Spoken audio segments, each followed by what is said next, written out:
Because I heard the guy saying a few things about me. Everything you heard on social media is completely false.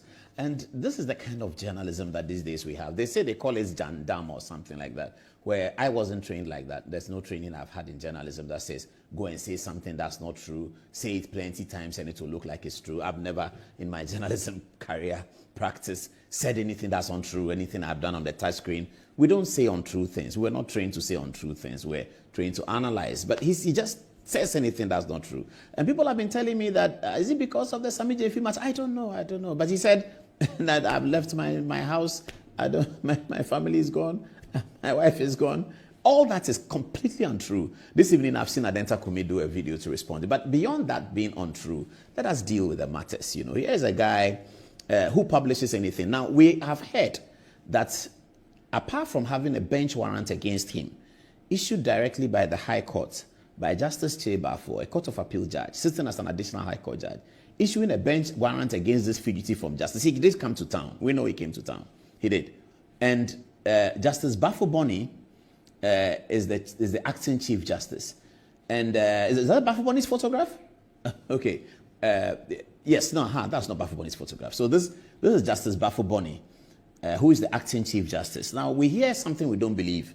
We hear that Justice Baffoe Bonny is being told by some of the NDC supporters that he should try as much as possible to bring this fugitive from justice, self-styled journalist into town, in spite of a bench warrant issued by a justice of the Court of Appeal.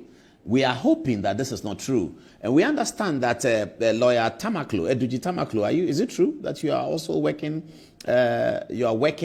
to make sure that this fugitive from justice comes to town? That's Lawyer Tamaklo. Lawyer Tamaklo, is it true that you are working to make sure that this guy comes to town in spite of a bench warrant against him from the issued by a Court of Appeal judge, sitting as an additional High Court judge? I mean, these are the things that are concerning to the democracy.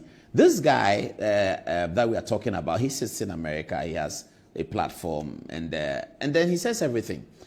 This is a guy who has just basically torn apart the Ghanaian social fiber to the benefit of some political class. So they like it, to the benefit of some political class. And that's why the Sami Jemfi story is going to be very important today. When they are doing these things, they forget that whatever you sow is what you reap. They forget. They feed this guy, and this is a guy who has torn the Ghanaian social fabric apart. He's insulted Archbishop Duncan Williams. Happy birthday to him. He celebrated his birthday recently. This guy sitting in America talks about Archbishop Duncan Williams, our Archbishop, anyhow. And politicians feel that they have to encourage him because sometimes he says something in their favor. He's spoken about the Asante Hene.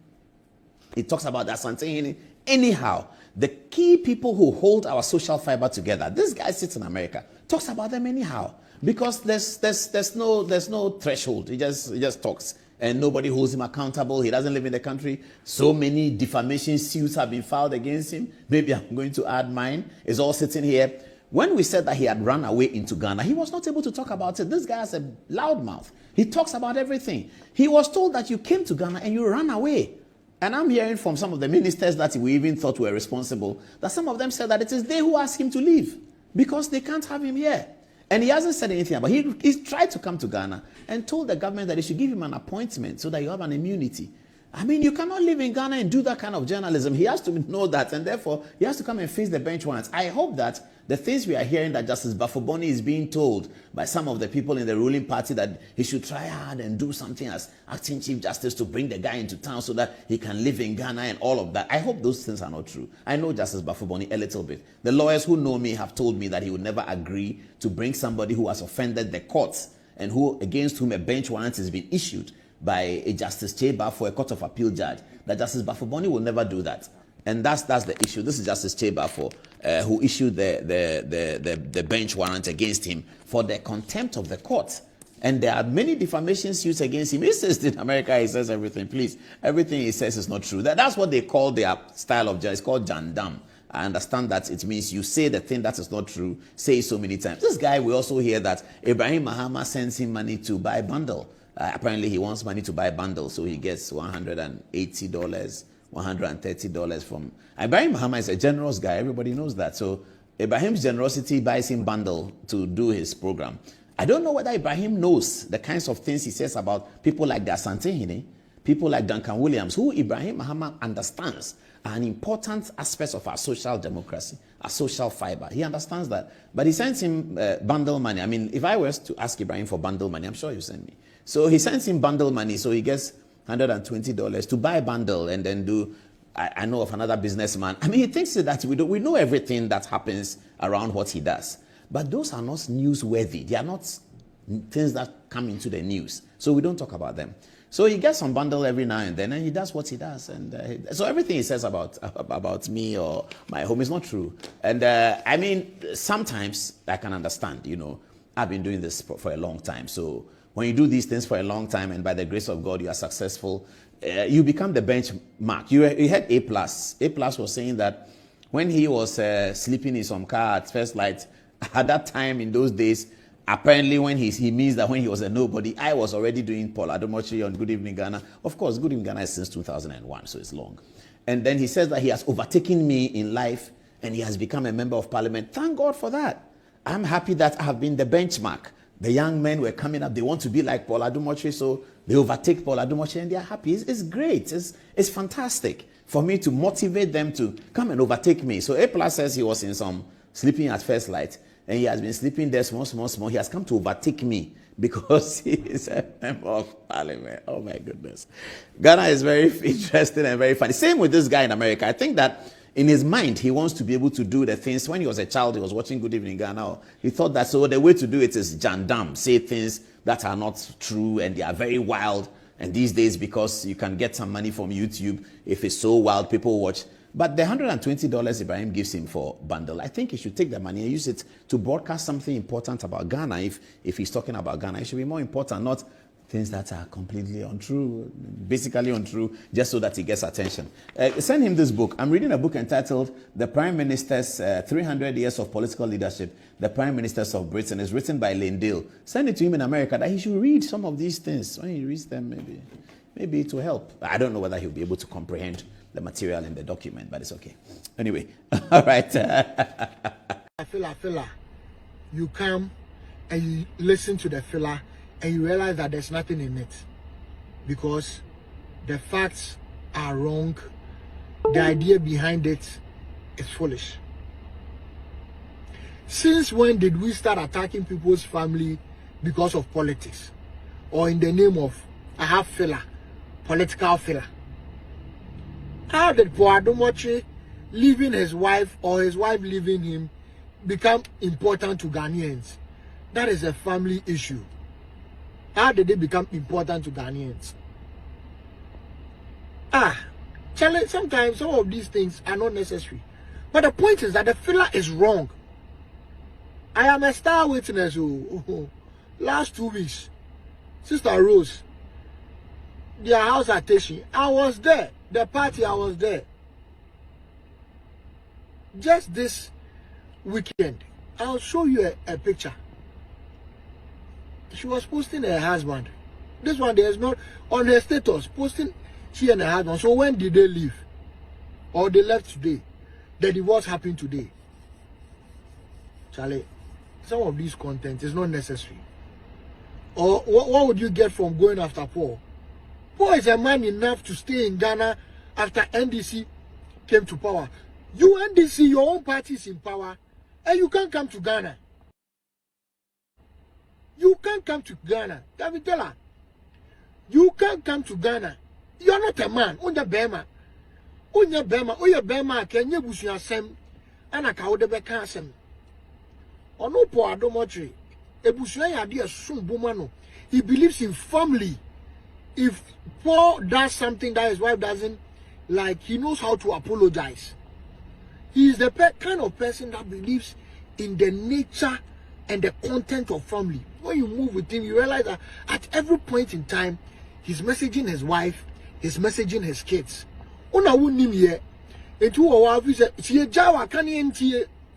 Because information is actually reaching us. They say, your wife has divorced you.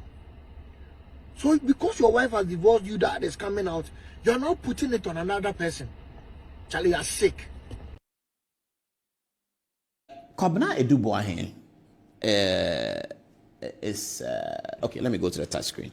Let's deal with it very quickly before we get to the big story for tonight. So this evening, there's one thing I don't understand, viewers. There's one thing I don't understand. The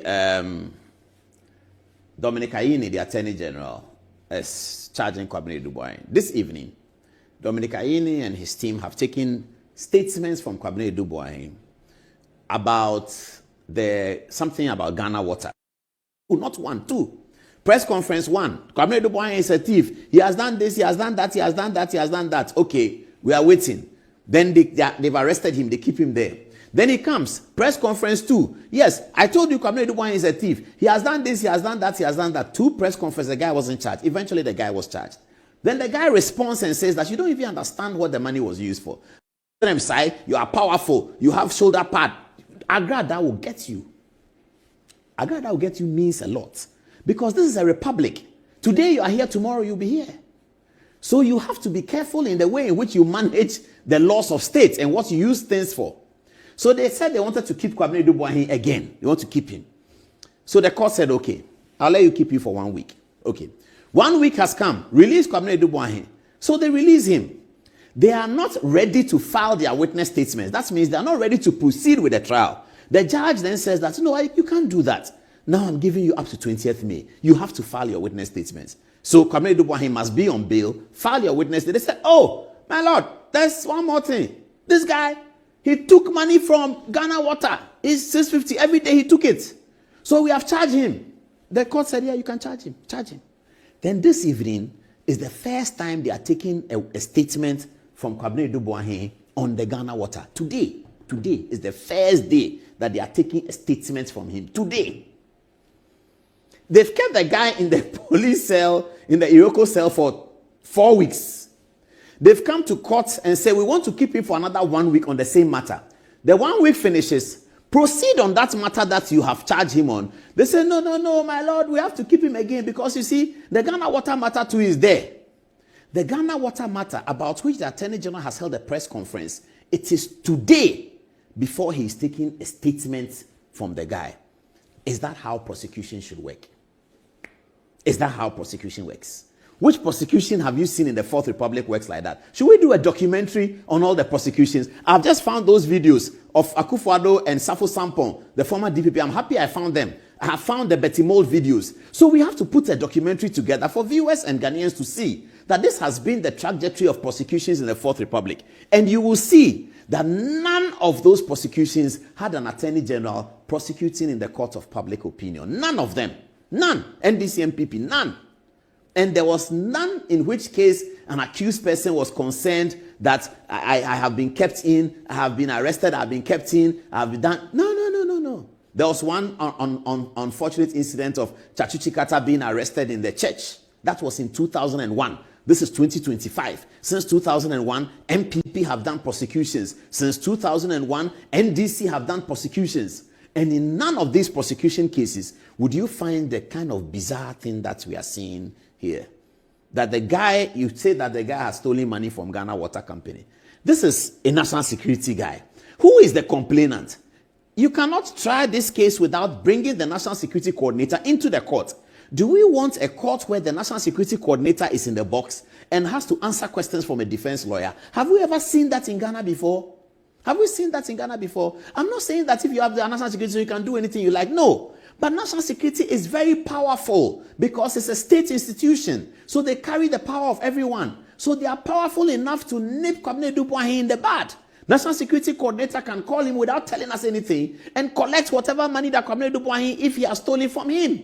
National security and police, CID, IYOKO, they are very powerful institutions. So if they want to chastise Kwabena Dubois because he's done something wrong, the national security coordinator can call him a rogue security operative. That's how they call them. Rogue, that's the word they use. You can call him a rogue security operative. They will not publish it. They will go to him and clean up everything. That's what they do, so that the institution of national security is saved. But here is an Attorney General prosecuting without any footprints from the national security, but with a lot of encouragement from the Economic Organized Crimes Unit, IYOKO. What is happening? This evening, I saw a video of somebody saying that The real story behind the Edu Boahen matter is that the NDC is concerned about what Edu Boahen knows about the NDC. Nothing to do with anything he's done publicly. They are concerned that he knows something about NDC and how he's going to handle the information. I don't know whether that's true. But that's what somebody said. And given everything that is happening, you are inclined to listen to some of these things. Given everything that's happening, one is inclined to listen to some of these things. Why are we running down our republic? I mean, some of us are stakeholders in the republic. From the age of 20-something, I've been working in Democracy Ghana. I've covered plenty elections. So when I see these things, I get concerned. I get really concerned. I've been at seminars in Adan with Dominic Aini. I sat in his car from Dodowa or so. I saw him in Dodowa. I sat in his car. We all went to Adan about democracy conversations. This must have been in 2005 or something like that. Democracy conversations have gone on. Is that how we want to do it? Why are we changing the goalposts when these things happen? We shouldn't do that. But this is the latest on the Kwabena Edu Boahen one. And we'll be bringing you bullet by bullet accounts of what really is happening in this Kwabena Edu Boahen trial. You are trying the guy for something. He publishes a national security letter to the minister. All hell is breaking loose. People are having their opinion. Then he comes to court. He says, I want to keep him 1 week. 1 week has come. Judge said, let him go. He said, oh, we have another matter. On that matter that you have, for which you have charged him, you have not even taken his statements. It is today that you are taking the statement after having said to the general public and to the world that this guy has stolen money. After having told the world that, you are now taking his statement. It's not easy. Here is Kwabena Edu Boahen's lawyer, Atachi, speaking to the press yesterday about what happened in court. Judge, at the last sitting, the judge ordered that he should have his freedom yesterday. And they said they have another matter that they are investigating concerning him. So when he was supposed to have his freedom, by their calculation, they released him midnight and then rearrested him on the basis of the newfound matters they were looking at. But the question is, in the period in which he had the freedom, why didn't they deal with the matter? And they'll leave it till midnight and rearrest him. Is somebody very excited, incarcerating another Ghanaian with all manner of tactics will aid justice, and that is unfortunate. So he's in the custody of Yoko right now? He's come back to Yoko, and I'm going there now for me to come to terms with what is the new matter, what is the new issue. You see, because he's been there all this while, and if there were serious matters of consequence, and he's on bail, huge bail, 80 million Ghana cedis bail. He's living nowhere. Edu Boahen's name and that of Angela, they are all over the nation, our borders and our airports. They are going nowhere. So I believe that we should come clean that this is not a personal vendetta. This is a man that you believe you have some criminal case against, and give him space to defend himself.